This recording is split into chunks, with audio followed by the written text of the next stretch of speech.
जो शास्त्र विधि को नहीं जानते कि कैसे पूजन करना चाहिए, अनभिज्ञ है और श्रद्धालु है, वो गुरुदेव के बताए हुए मार्ग पर चले। जो शास्त्र विधान है, करन्यास, अंगन्यास, ये वो सब, जैसे देखो ना गोपाल शास्त्र नाम के पाठ के पहले है ना, ऐसे भगवत सेवा के पहले है। बड़ा विधान भागवत में वर्णन किया गया है। पर अपने यहाँ विधि निषेध नहीं, दास अनन्य उत्कट व्रतधारी, मंगला से लेकर शयन तक बस वो श्री जी के पद और सुधा निधि के श्लोक और नाम और मंत्र जप करते हुए श्री जी को स्नान, श्रृंगार, भोग, आरती, ऐसे गुरु और गुरु प्रदत्त उपासना, इष्ट।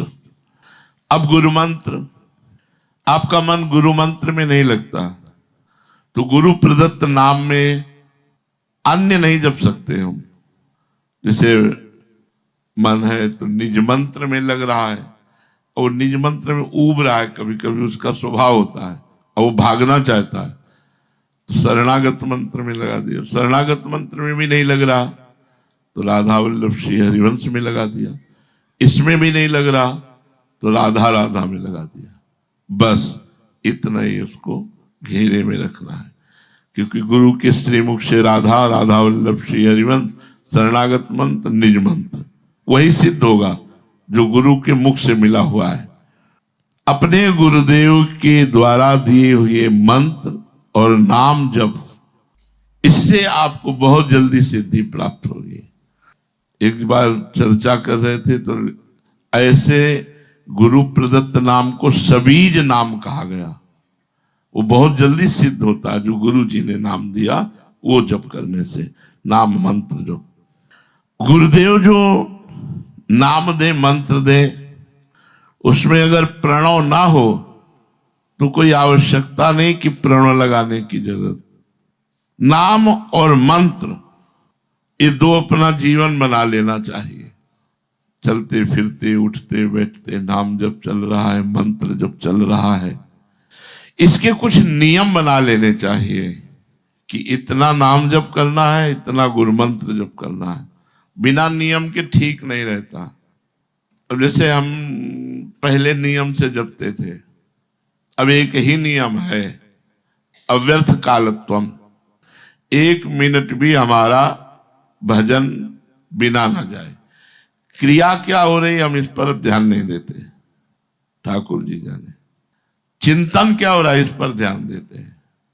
प्रतिदिन नियम पूर्वक जप गुरु मंत्र का, जैसे हमने 11 माला कहा है कि गुरु मंत्र कम से कम 11 माला तो होना चाहिए। शेष समय नाम जप करो और अधिक जप करो, भगवान की कृपा पर 11 माला जपना चाहिए। आप प्रतिदिन प्रातः काल से शयन काल तक बिना नियम किए सोए नहीं, अपना नियम पूरा करें। कितने लोग ऐसा है जो नियम पूरा करते हैं। हम प्रायः कहते हैं कि एक बार 84 जी का पाठ और 11 माला गुरु मंत्र और श्री जी का स्नान करके चरणामृत भोग राग, इतना तो अपना जीवन होना ही चाहिए। आपसे प्रार्थना करते हैं कि 11 माला आप नित्य नियम पूर्वक पूरा करो, गिन के।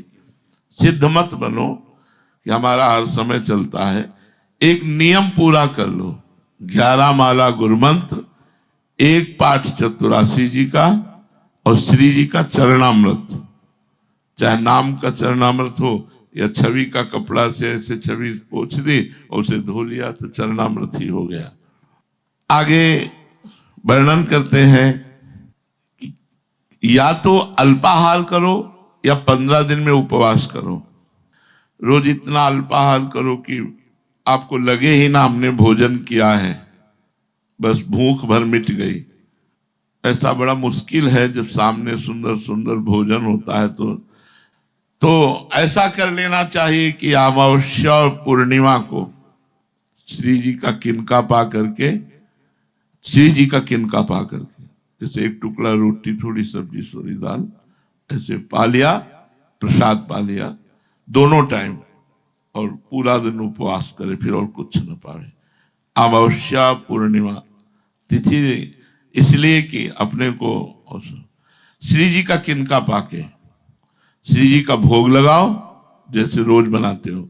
लगाने के बाद थोड़ा रोटी का टुकड़ा लो, थोड़ा सब्जी का, थोड़ा दाल का, और उसे पालो और शेष गाय को पवा दो या किसी और को पवा दो। दोनों टाइम भोग श्री जी को लगाओ।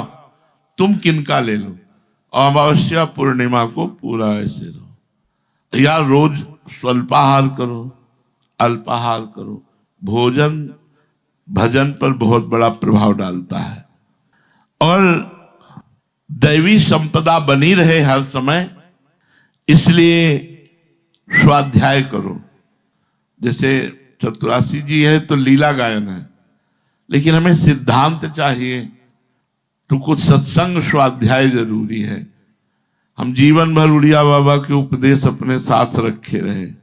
आसुरी संपदा का नाश करने के लिए दैवी संपदा बनी रहे, इसलिए कोई आदर्श महापुरुष के प्रवचन सुनो और एक वाणी जरूर रखो। जैसे हमारी सलाह है पूज्य पंडित गया प्रसाद जी के साधक में साधुता, बढ़िया दवाई है।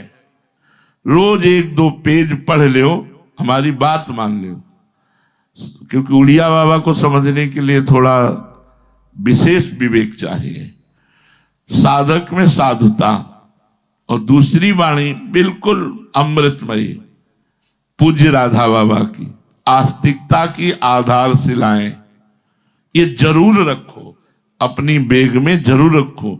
1-2 पेज पढ़ो, तुरंत आनंद की अनुभूति होने लगेगी। क्योंकि हमारा मन, हमारी बुद्धि हर समय पवित्र रहे, हर समय साधन में रहे। कोई ना कोई ग्रंथ, हमारी मान लो संप्रदायवाद से मतलब मत रखो। साधक में साधुता और राधा बाबा की आस्तिकता की आधारशिलाएं, अगर ये, और सत्संग के बिखरे मोती, पूज्य भाई जी महाराज, सत्संग के बिखरे मोती, तो उसमें बड़ी सुंदर सुंदर बातें लिखी गई हैं। अगर हम रोज 1 पेज पढ़ेंगे तो हमारे अंदर दैवी संपदा बढ़ती चली जाएगी। तो गुरुदेव का आश्रय, गुरु मंत्र का जप, गुरु प्रदत्त जो हमें छवि नाम सेवा मिली उसका रोज चरणामृत, और किसी भी एक ग्रंथ को अपने समीप रखकर उसको आदर्श मानकर चलना, और प्रतिदिन प्रातः काल से सायंकाल तक अपने नियम को पूरा करना। यदि हम ऐसे चलेंगे तो गुरुदेव भगवान की कृपा से इसी जन्म में हमारा परम मंगल हो जाएगा। शेष चर्चा आगे। श्री राधा वल्लभ लाल की।